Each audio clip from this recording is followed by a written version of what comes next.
Մինասյան, համեցեք։ Շնորհակալություն, հարցս ուղղում եմ Պաշտպանության նախարար Սուրեն Պապիկյանին։ Պարոն Պապիկյան, երեկ Հայաստանի Հանրապետության վարչապետը իր սոցիալական կայքերում տեղադրեց մի տեսանյութ, որով տեղեկացրեց, որ Պաշտպանության նախարարությունը, ինչպես նաև Ազգային ժողովի խորհրդարանական գործընկերները համատեղ քննարկումների արդյունքում մի նախագիծ են դրել շրջանառության մեջ, ըստ որի պարտադիր զինվորական ծառայությունը 24 ամսից կրճատվում է 18 ամիս։ Իհարկե, հասարակության մոտ լայն արձագանք ստացավ այս նախագիծը, մեծամասնությամբ հասարակությունը կողմ դիրքորոշում էր հայտնում, բայց չնայած դրան մեր ընդդիմությունը, ինչպես ամեն ինչում, փորձեց գտնել թիրախավորման կամ քննադատության տեղ եւ ընդդիմության տեսանկյունն այն է, որ այս նախագիծը բերված է հատուկ մեր 26 թվականի ընտրություններից ընդառաջ եւ ընդհանրապես քարոզչական տեխնիկա է։ Ես կխնդրեմ ձեր մեկնաբանությունը այս հատվածով։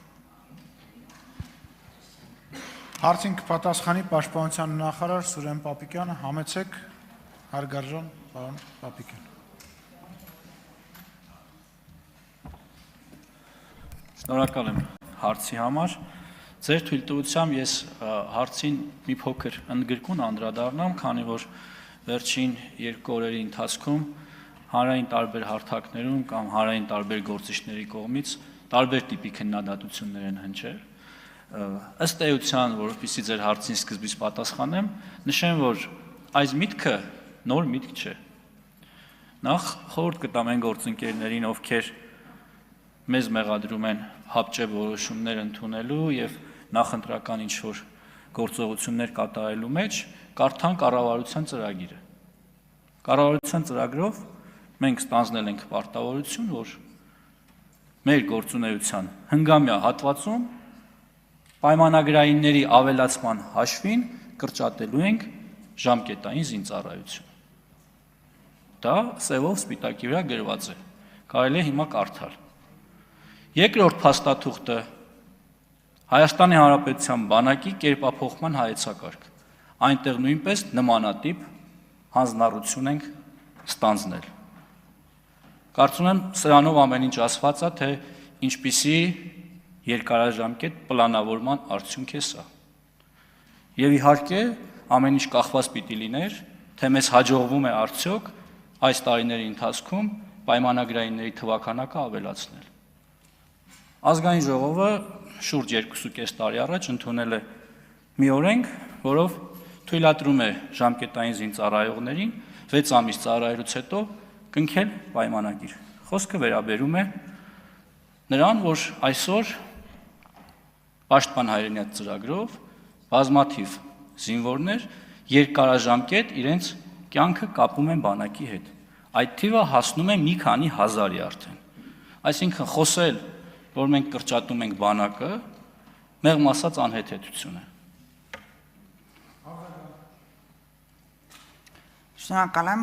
ձեր արձագանքի ընթացքում կխնդրեմ անդրադառնալ եւս մեկ քննադատության, որը այսպիսին է, թե 1.5 տարվա ընթացքում խտացնելով զինծառայության ժամկետի ընթացքում կատարվող կամ ուսուցանվող գործողությունները, երիտասարդները չեն հասցնելու պատրաստվեն։ Դա մի քննադատություն եւ իհարկե կխնդրեմ նշեք Պաշտպանի հայրենիաց ծրագրի առավելությունները, եւս մեկ անգամ հիշեցնենք մեր հայրենակիցներին, թե ինչ առավելություններ է տալիս պարտադիր պայմանագրային զինվորական ծառայությունը։ Շնորհակալություն։ Նախ նշեմ, որ շարքային ժամկետային զինծառայությունը երբ մեկնարկում է, մեր զինվորների պատրաստությունը տևում է 4.5-ից 6 ամիս։ Այնուհետև նրանք անցնում են իրենց հիմնական ծառայությունը, որը բնականաբար փորձի կուտակում է։ Ու ասել, որ մենք խտացնելով պակասեցնում ենք նրանց փորձը կամ սովորելու հնարավորությունը, նույնպես իրականության հետ որևէ աղերս չունի։ Պաշտպան հայրենիաց ծրագրի մասին։ Պաշտպան հայրենիաց ծրագրի առավելությունը այն է, որ զինծառայողները նախ իրենց նախկինում 1.5, այսուհետ արդեն 1 տարին հավելյալ, որ պիտի ծառայեն, կարող են այդ ծառայությունը անցկացնել որպես պայմանագրայիններ։ Ստանալ պայմանագրայինի համար նախատեսված աշխատավարձ, ատեստավորվել եւ այդ աշխատավարձը կրկնապատկել։ Այսօր մեր Պաշտպան հայրենիաց ծրագրի շահառուների զգալի մասը կարողանում է ատեստավորվել։ Եվ նորից եմ ասում, նրանց թիվը հասնում է մի քանի հազարի։ ուղիղ թիվը չեմ հնչեցնի, բայց վստահեցնում եմ, որ 1.5 տարի հետո, երբ մեր շատ գործընկերների կողմից հնչեցված ժամանակը կգա, երբ որ նոր օրենքը իր հետևանքները կունենա, մենք որևէ խնդիր չենք ունենալու։ Շնորհակալություն, պարոն Պապիկյան, Ալխազ Ղազարյան համեցեք։